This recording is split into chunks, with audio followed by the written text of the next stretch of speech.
What would you do if you discovered the truth about your own business while sitting at a table meant for someone else? When an undercover boss dines anonymously in his own restaurant, everything seems normal until a nervous waiter slips him a note. What's written inside shocks him to his core, exposing a secret so deep it threatens everything he's built. You won't believe what happens next. Tell us where you're watching from. We love hearing from you. And don't forget to subscribe for more stories that will leave you speechless. The restaurant buzzed with the hum of conversations and the rhythmic clatter of dishes, but beneath the lively facade, there was something off. Michael felt it the moment he stepped inside. The air, warm with the faint aroma of sizzling garlic and herbs, held a tension that couldn't be masked by the cheerful flicker of candlelight or the soft hum of the overhead music. Waiters weaved between tables like actors in a well-rehearsed play, but their movements seemed rushed, their smiles strained. It wasn't the restaurant he remembered, not the place he had once poured his heart and soul into. He chose a small table in the farthest corner, tucking himself out of sight. Dressed in an old sweatshirt and a baseball cap pulled low over his forehead, he could have passed for any ordinary customer. That's exactly what he wanted. To the servers and diners alike, he was just a middle-aged man eating alone. But Michael wasn't here for the food. He was here to see the cracks. This restaurant wasn't just any restaurant, it was his. Or at least, it used to feel that way. Years ago, when he first opened it, every detail had carried his personal touch. From the perfectly balanced recipes to the warm, welcoming atmosphere that had made strangers feel like family. But now, as his business had grown into a regional chain, he had lost sight of the day-to-day. The reports he received from managers painted a rosy picture, but the whispers he'd been hearing told a different story. Customers complaining of slow service, staff turnover at an all-time high. His brand, once built on trust and quality, was now starting to tarnish. Tonight, he wasn't just another diner. He was here to uncover the truth. The waiter approached after what felt like an eternity. He was young, maybe mid-20s, with dark circles under his eyes that hinted at long shifts and little sleep. "Sorry for the wait," he muttered, sliding a menu onto the table. His words were polite, but his tone lacked enthusiasm. Michael caught the faintest flicker of frustration in his expression before it was quickly replaced with the forced grin of someone who had been told to smile more one too many times. "Busy night?" Michael asked casually. The waiter hesitated, his mouth twitching as though he wanted to say something but didn't dare. "Yeah, you could say that," he replied, before hurrying off to another table without waiting for Michael's order. Michael leaned back in his chair, his eyes scanning the room. A table of 4 near the window exchanged impatient glances as they waited for their food. The hostess was struggling to manage the growing line at the entrance. Her cheerful welcome strained with every new arrival. Over by the kitchen, he noticed a group of staff stepping outside for what appeared to be a hurried break, their faces drawn and exhausted. He frowned. The polished reports his managers had sent him never mentioned this. A staff that looked worn down, a dining room that felt more chaotic than comforting. His food finally arrived, lukewarm and plated without care. Michael barely touched it. Instead, he watched, listened, picked up on every hushed conversation, every irritated glance. A couple near the center of the room flagged down the same young waiter, their voices loud enough to carry. "This is the second time we've asked for our drinks," the man snapped. The waiter's face flushed, his hands tightening on his tray as he apologized again and darted back toward the kitchen. Michael's stomach twisted. This wasn't just bad service. It was something deeper, something systemic. He had come here tonight expecting to see flaws, but what he saw was disarray. As he was finishing his barely touched meal, the young waiter returned with the check. He placed it on the table, but instead of walking away, he lingered. His hands trembled slightly as he leaned closer and lowered his voice. "Please," he said, almost in a whisper. "Read this when you leave." He slipped a folded piece of paper into the check folder and walked away quickly, his shoulders hunched, his head down. Michael froze, his heart quickening. He didn't open the note. Not yet. He simply sat there for a moment, staring at the folder. What could be so important, so secretive, that this young man couldn't say it out loud? Whatever it wasn't good. Michael knew this instinctively, the way a captain senses a storm before the first crack of thunder. Slipping the note into his pocket, he left a tip, stood up and walked toward the exit. The staff barely looked his way as he passed. They were too busy, too tired, too distracted. Outside, under the glow of a flickering streetlight, Michael finally unfolded the paper. His breath caught as he read the hurried, scrawled words. "Please help us. We can't keep going like this. The manager is stealing tips, cutting our hours and threatening us if we speak up. We love this place, but it's breaking us." Michael's grip on the note tightened. His pulse raced, but his mind was steady. Whatever had been happening in his absence, it stopped now. This wasn't just his restaurant anymore. It was his responsibility to fix what was broken, and this note was only the beginning. Michael stood under the streetlight, the note still clutched in his hand, as the reality of its message sank in. The scrawled words played over and over in his mind. "We love this place, but it's breaking us." Those 7 words hit harder than the accusations of stolen tips and cut hours. It wasn't just about business practices. It was about the people, his people, who were suffering under a system he had built but no longer recognized. The street outside the restaurant was quiet, the occasional car passing by, headlights bouncing off the glass windows. Inside, Michael could still see the young waiter, Jack, as he had overheard another server call him, moving through the tables. His shoulders were stiff, his head low, as if he were carrying the weight of the entire restaurant on his back. It wasn't just Jack, though. Michael now realized that every employee he'd observed tonight, from the hostess to the kitchen staff, moved with a similar air of exhaustion. How had he not noticed this before? Walking back to his car, Michael felt a growing mix of anger and guilt. He thought of the reports he had been getting from Brian, the manager. According to Brian, everything was running smoothly. Customer complaints had been brushed off as isolated incidents, and staff turnover was blamed on employees not being a good fit. Michael had believed it because the numbers looked fine. Sales were steady, payroll wasn't unusually high. But tonight had made it clear. Numbers didn't tell the truth. People did. Sliding into the driver's seat, Michael unfolded the note again, reading it slowly, dissecting every sentence. "The manager is stealing tips, cutting our hours, and threatening us if we speak up." His stomach churned. If this was true, it wasn't just unethical. It was outright criminal.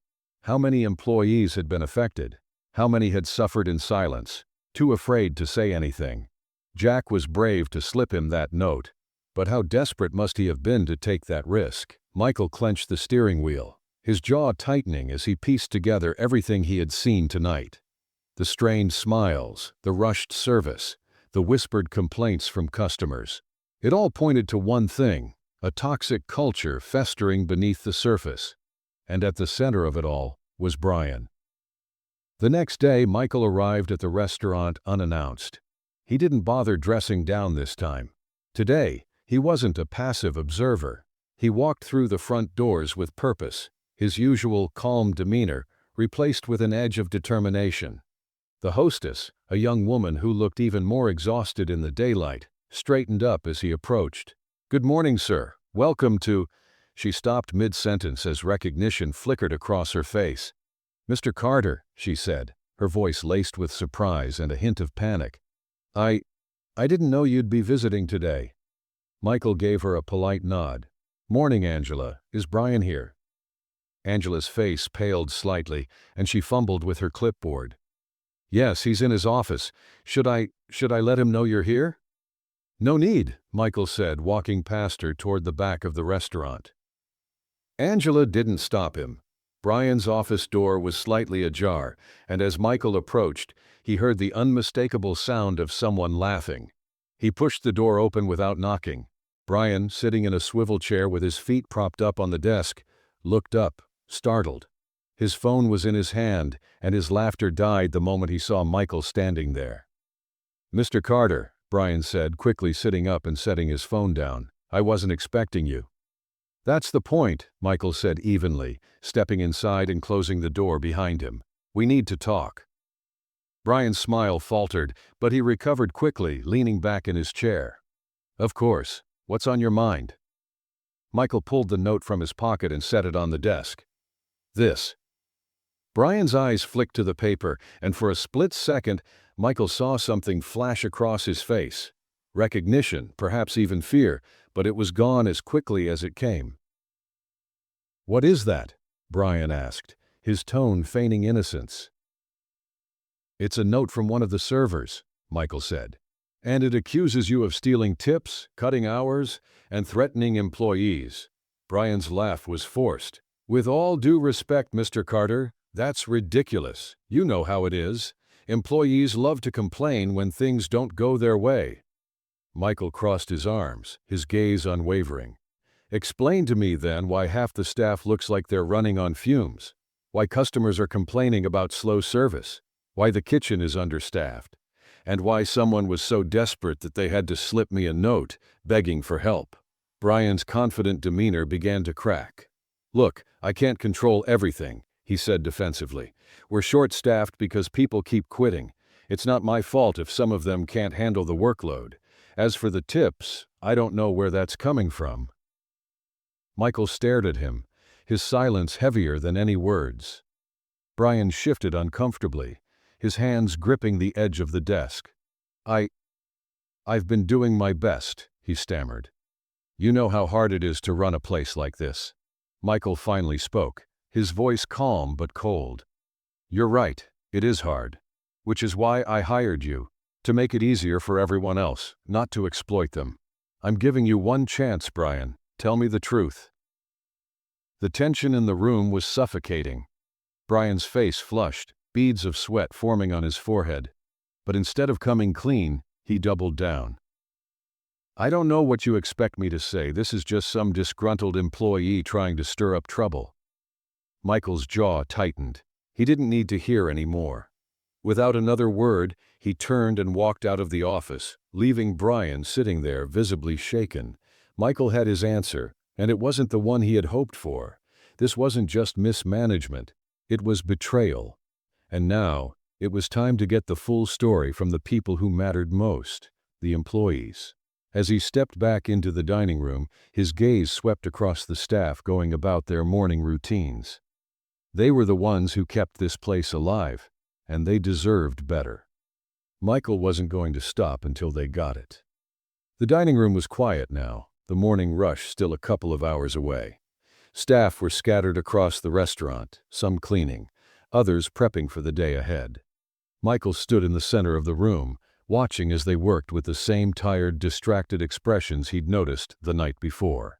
He took a deep breath, his voice steady but commanding as he called out, "Can everyone come here for a minute?" The employees exchanged nervous glances, some hesitating before shuffling closer. Jack, the young waiter who had slipped him the note, lingered at the back, avoiding eye contact. Maria, the veteran server with streaks of gray in her dark hair, looked wary but curious. Even Angela, the hostess, wrung her hands nervously as she joined the group. Michael waited until everyone was gathered, their uneasy murmurs fading into silence. He let the moment stretch, his gaze moving over each of them, ensuring he had their attention. Finally, he spoke. "Last night, I came here as a customer. I wanted to see for myself what was really going on in this restaurant, and what I saw—" He paused, letting his words sink in. "Wasn't what this place used to be." The staff remained silent, their faces a mix of guilt, frustration, and guarded hope. Michael reached into his pocket and pulled out the note, holding it up for them to see. "One of you left me this. I'm not here to ask who wrote it because that doesn't matter. What matters is the truth, and I want the truth, from all of you." For a moment, no one spoke. The only sound was the faint clinking of a spoon as someone nervously stirred a cup of coffee. Finally, it was Maria who stepped forward, her voice low but steady. "You want the truth? We're drowning." Michael nodded, his expression calm but intent. "Go on." Maria glanced at the others before continuing, her tone growing sharper. We're short-staffed because people keep quitting. They quit because Brian treats us like we're disposable. He changes schedules last minute, keeps tips that aren't his, and when we complain, he threatens to cut our hours. Half the time we're working doubles just to keep up, and it's still not enough. Her words seemed to unlock something in the group. Angela spoke next, her voice trembling. He told me last week that if I couldn't stay late to cover someone's shift, I might as well not come back at all. I had to cancel a doctor's appointment just to keep my job.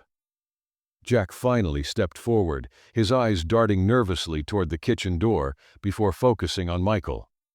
It's true about the tips, he said, his voice quiet but firm. He takes a cut from everything we make, says it's for restaurant expenses. But none of us have seen any improvements. The chairs are still broken, the kitchen equipment barely works, and we're the ones who get blamed when customers complain. The room buzzed with murmurs of agreement as more voices joined in.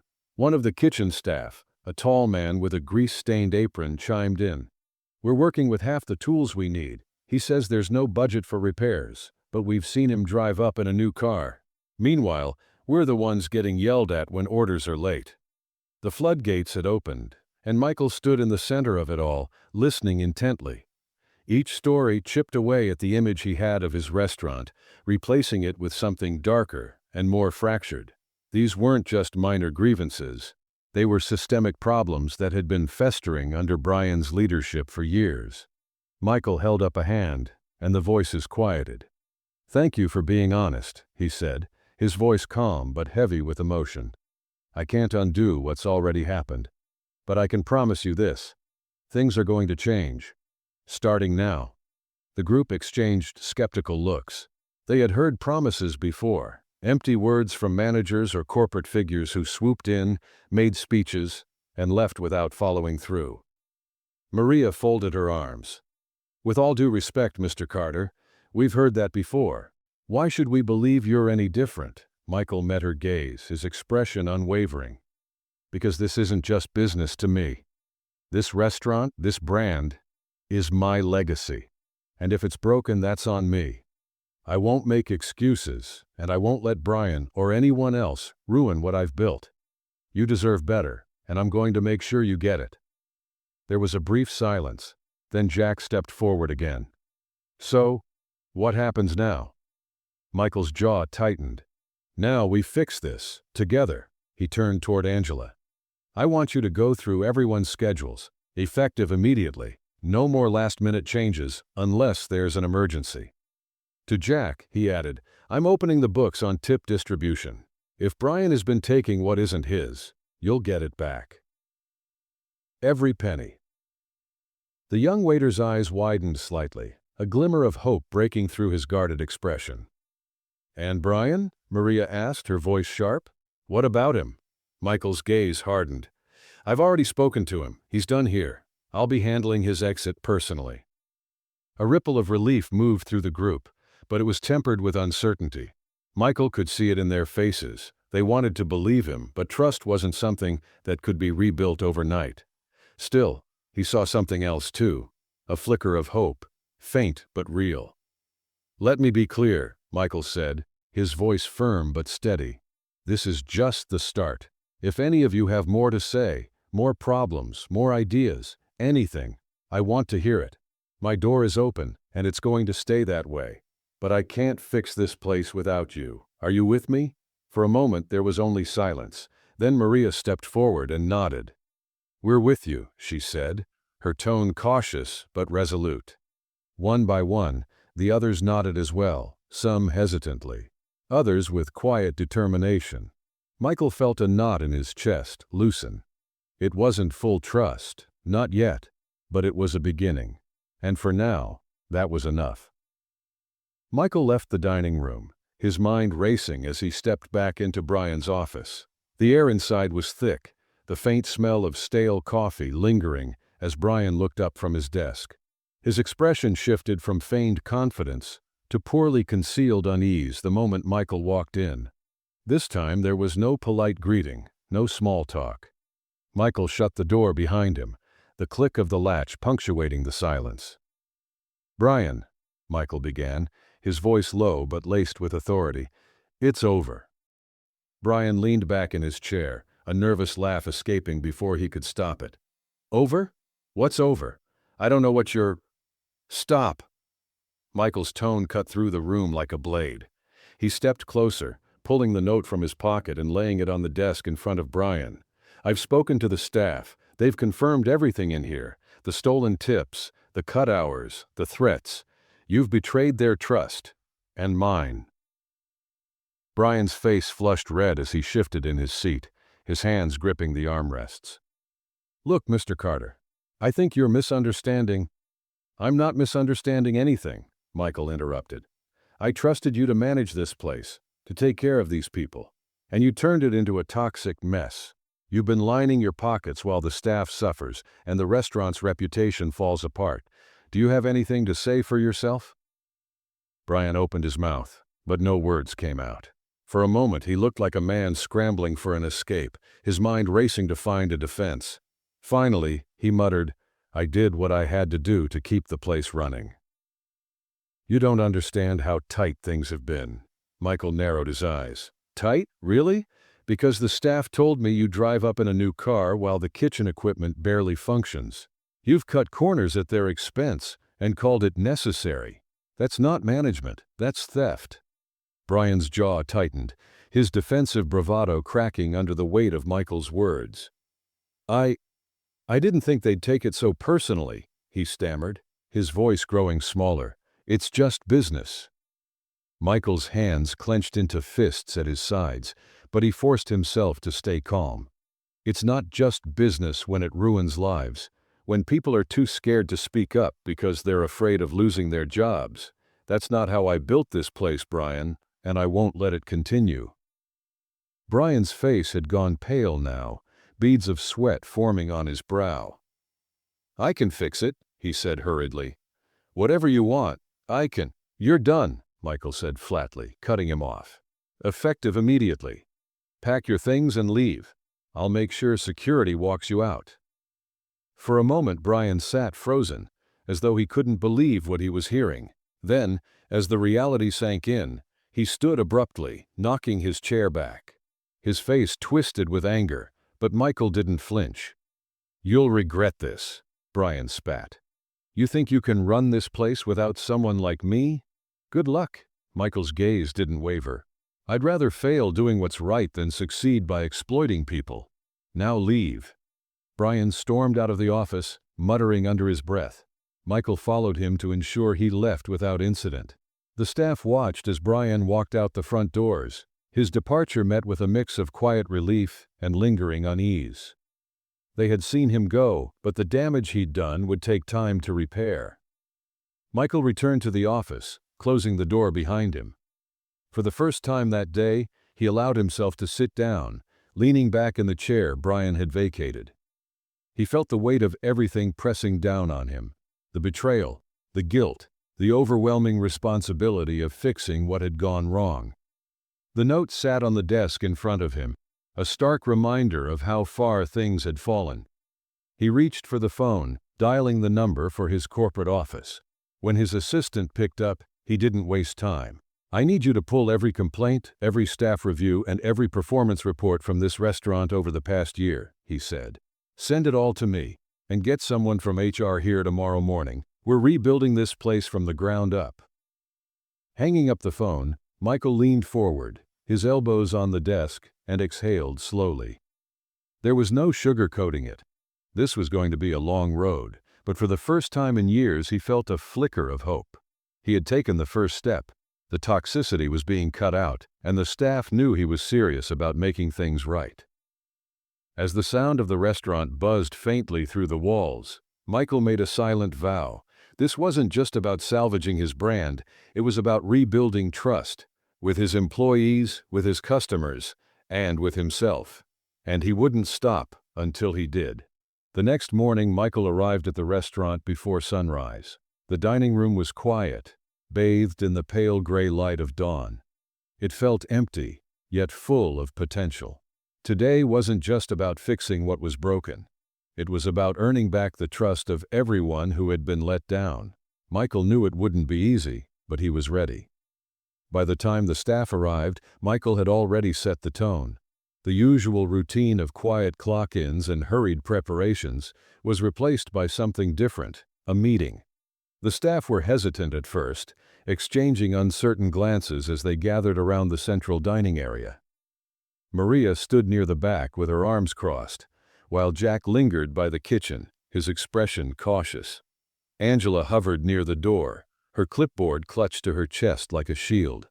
Michael stood at the front, a clipboard of his own in hand. But he wasn't here to lecture, he was here to listen. "Good morning, everyone," he began, his tone calm but firm. "Thank you for coming in early. I know the past few weeks, maybe even the past few months, haven't been easy, and I know a lot of that is my fault." The room was silent, the staff watching him with a mix of curiosity and skepticism. Michael took a deep breath before continuing. "I've been distant. I've relied on reports and numbers instead of listening to the people who actually keep this place running, you. And because of that, I let things get out of control. That changes today." He paused, scanning the room, meeting each person's eyes. "I want to rebuild this restaurant, but I can't do it alone. I need your help. So today I'm here to listen. I want to know what's been going wrong, what's been holding you back, and what we need to fix. No idea is too small, and no problem is off limits. This is your chance to speak freely. No judgment, no retaliation, just honesty." The silence stretched for a moment, and Michael could feel the weight of their hesitation. Then Maria stepped forward, her expression guarded but determined. "If you really want to know," she said, "start with the schedules. People can't plan their lives when they don't know when they're working until the last minute." Michael nodded, writing it down. "No more last-minute changes unless it's an emergency," he said. "I'll personally review the schedule every week to make sure it's fair." Encouraged by Maria's candor, others began to speak up. A line cook pointed out that some of the kitchen equipment was on its last legs, making it impossible to work efficiently during rush hours. "We've been asking for repairs for months," he said. "But Brian always said there was no budget." "I'll fix that," Michael promised. "We'll do a full equipment audit this week, and I'll make sure we prioritize the most urgent repairs." Angela hesitated before stepping forward. "Customers complain a lot about wait times," she said softly, "but it's not because we're slow, it's because we don't have enough people on the floor. We need more servers." Michael nodded again. "We'll start hiring immediately. I'll work with HR to bring in more staff and make sure the workload is manageable." As the meeting went on, the room slowly came to life. The staff who had been hesitant at first were now leaning in, their voices growing stronger. Jack, who had remained quiet until now, finally spoke. "It's not just about the big changes," he said. "It's the little things too. Like when someone does a good job, they should hear it. We all feel like we're just cogs in a machine." Michael felt a pang of guilt, but nodded firmly. "You're right, and that's going to change too. From now on, we'll make recognition a priority. If you go above and beyond, you'll know that it's noticed." By the time the meeting ended, Michael's clipboard was filled with notes, real, actionable ideas from the people who knew the restaurant best. The staff still looked wary, but there was a spark of something new in their eyes, cautious optimism. As they dispersed to begin their shifts, Michael felt a glimmer of hope. The foundation was cracked, but it wasn't beyond repair. Later that afternoon, Michael called HR and requested two things: an updated list of applicants for open positions and a review of the restaurant's pay structure. If his staff were overworked, underpaid, and undervalued, then fixing the culture meant fixing the numbers too. He wouldn't stop at superficial changes. He would tackle the root causes. By evening, word of the changes had already started to spread. Maria approached him at the end of her shift. Her usual guarded demeanor softened. "You really mean it, don't you?" she asked. Michael looked her in the eye and nodded. "I do." She hesitated, then gave a small, rare smile. "It's about time." As Michael locked up the restaurant that night, he felt a sense of purpose he hadn't felt in years. The staff had spoken, and he had listened.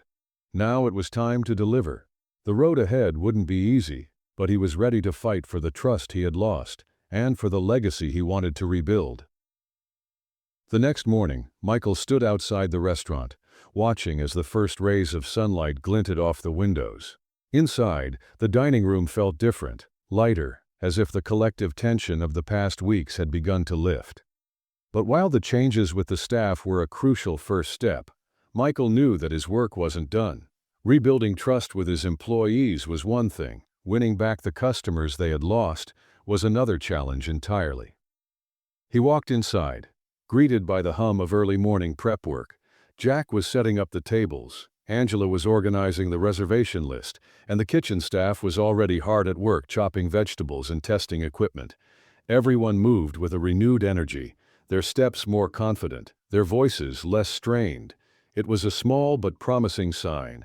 By mid-morning, Michael was in his office reviewing customer complaints. A thick stack of papers sat on his desk, each one representing a bad experience. Missed orders, overcharges, long waits. One review caught his eye. "I used to come here every week, but the service has gone downhill. Last time, I waited over an hour for my food and when it arrived it was cold. I've given up on this place. It's not what it used to be." Michael leaned back in his chair, his jaw tightening. These weren't just words on a page. They were real people, real stories. People who had trusted his restaurant to provide a good experience and had been let down. He couldn't erase the past, but he could make things right. Picking up the phone, he dialed his assistant at corporate.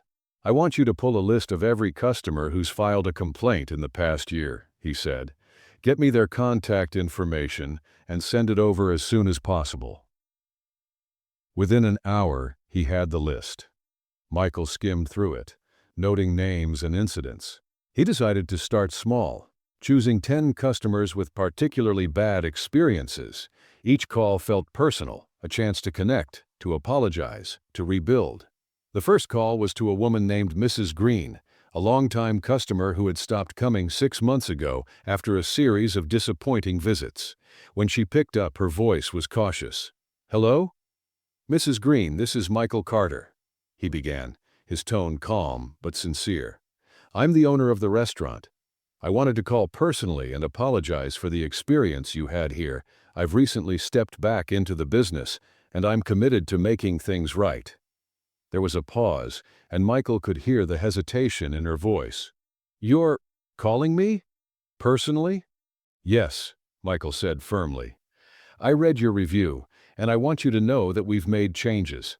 We've addressed the issues with staff and service, and I'd like to invite you back for a complimentary meal. No strings attached. Just a chance for us to show you that we're better than what you experienced."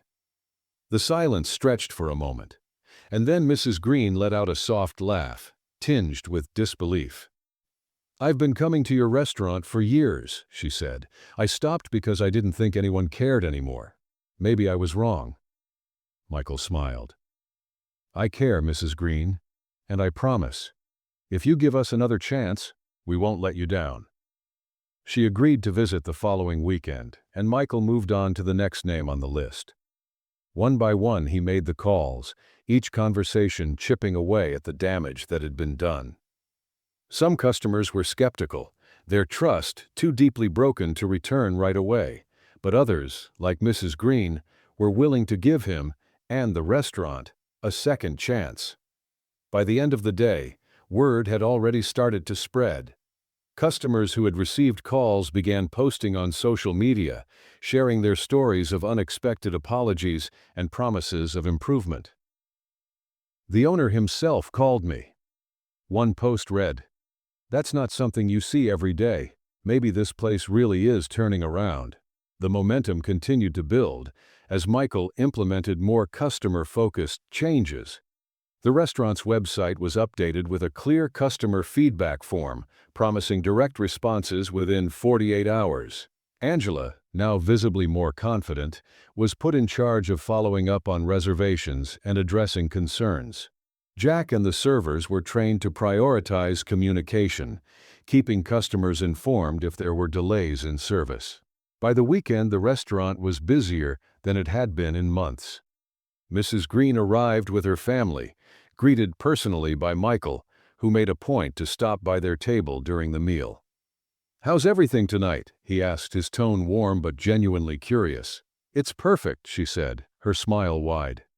"This is the restaurant I remember." Other customers noticed the changes too. Plates arrived on time, hot and freshly prepared. Servers were attentive, their demeanor brighter. Even the small touches like fresh flowers on the tables and updated menus seemed to signal that the restaurant was returning to its roots. But the most impactful moment of the weekend came on Sunday night. As the dinner rush wound down, a man in his 60s approached Michael at the host stand. He looked familiar, and Michael quickly realized it was one of the customers he had called earlier in the week. "I just wanted to say thank you," the man said, his voice thick with emotion. "You didn't have to call me, but you did. And tonight, I saw the difference. This place feels like it's alive again." Michael shook his hand, his chest tightening with pride and gratitude. "Thank you for giving us another chance," he replied. "We won't take it for granted." As the man left, Michael glanced around the restaurant. It wasn't perfect yet. There was still so much to do, but for the first time in a long time, he could see the light. Customers were smiling, staff were moving with purpose, and the energy in the air was one of hope. The road to recovery was far from over, but Michael knew they were heading in the right direction. Slowly but surely, they were earning back the trust they had lost, one customer at a time. As the restaurant's transformation gained momentum, the ripple effects began to spread further than Michael had anticipated. Positive reviews started rolling in, both online and in person. Longtime customers like Mrs. Green brought their friends and families, sharing stories of how the restaurant had changed for the better. Walk-ins increased, and the buzz of new energy filled the dining room during every shift. But not everyone was thrilled about Michael's approach. Competitors who had benefited from the restaurant's decline now saw its resurgence as a threat. Chief among them was Evan Harris, owner of a rival restaurant just a few blocks away. Evan's business had picked up significantly over the past year, as disgruntled customers fled Michael's establishment. Now he was beginning to feel the pinch. It started with whispers from customers, hints that Evan's staff was spreading rumors. By midweek, Michael received an email from a loyal patron who overheard a waiter at Evan's restaurant saying that the recent changes at Michael's place were all for show. The waiter claimed that the restaurant was just trying to cover up years of bad management and that the improvements wouldn't last. Michael read the email twice, his jaw tightening. He wasn't naive, he'd expected resistance. What he hadn't expected was for someone like Evan, a man who had once been a casual acquaintance, to stoop to underhanded tactics. But the tipping point came on Friday afternoon when Angela rushed into Michael's office with her phone in hand. "You need to see this," she said, her voice edged with urgency. She handed him the phone, and Michael's stomach dropped as he read the post. Evan's restaurant had launched a social media campaign directly targeting Michael's business. The post read, "Don't be fooled by gimmicks. Some places pretend to care. But we've always been honest with our customers. Come dine where trust has never been an issue." Below the caption was an image of a smirking Evan standing in his spotless dining room. The message clear: Michael's restaurant wasn't trustworthy. Michael leaned back in his chair, his fingers drumming against the desk. The move was calculated, deliberate. Evan wasn't just defending his turf. He was trying to discredit everything Michael had been working toward, and worst of all, it was working. Comments beneath the post ranged from skepticism to outright criticism. "I heard they've been bribing customers to come back. It's all just damage control. Watch, they'll be back to their old ways in no time." By the time Michael looked up from the phone, Angela was watching him anxiously. "What are we going to do?" she asked. Michael stood, his expression hardening. "We're not going to play his game," he said firmly. "We're going to let the truth speak for itself." That evening, Michael gathered his staff for a meeting. The team had made remarkable strides over the past few weeks, but he knew that this new challenge would test their resolve. He stood at the front of the dining room, the same place where he'd first asked for their trust, and addressed them with calm determination. "I need you all to know something," he began, his voice steady. "We're not just fixing a restaurant. We're building something people can believe in again. And when you're doing something that matters, there will always be people who try to tear it down." The staff listened intently, their faces serious. Jack shifted uncomfortably in his chair. "Do you think the rumors will hurt us?" he asked quietly. Michael nodded. "Maybe at first. But that's why we have to keep proving them wrong. Every meal we serve, every customer we treat with respect, it's all part of showing the world who we really are." Maria, standing near the back, spoke up. "What about the people who already believe the lies? How do we win them back?" Michael smiled faintly. "By being consistent, by showing them that the changes we've made aren't just a phase, and by letting our work speak louder than their words." Over the next week, Michael doubled down on transparency. The restaurant's social media pages began featuring behind-the-scenes videos of the staff in action, chefs preparing fresh ingredients, servers chatting with customers, and even clips of Michael himself stepping in to help during rush hours. The posts were accompanied by heartfelt captions, like, "We're not perfect, but every day we're working to be better for you." Customers responded with overwhelming positivity. One video, featuring Jack sharing his favorite part of the job, went viral. "I love seeing people leave happy," he said in the clip. "It's why I stuck around, even when things were tough. But now, it feels like we're finally heading in the right direction." The comments poured in. "This is what real change looks like." It's amazing to see a business own up to its mistakes and actually do something about it. Even as Evan's campaign continued, Michael's strategy of authenticity began to pay off. One night, as he was locking up the restaurant, a familiar figure approached him. It was a former customer who had defected to Evan's restaurant months ago. "I've been watching what you've been doing," the man said, his tone cautious but sincere. "At first I didn't believe it, but now I think you're really trying to make things right. I want to give this place another shot." Michael shook his hand, a quiet sense of triumph washing over him. "Thank you," he said simply. "We won't let you down."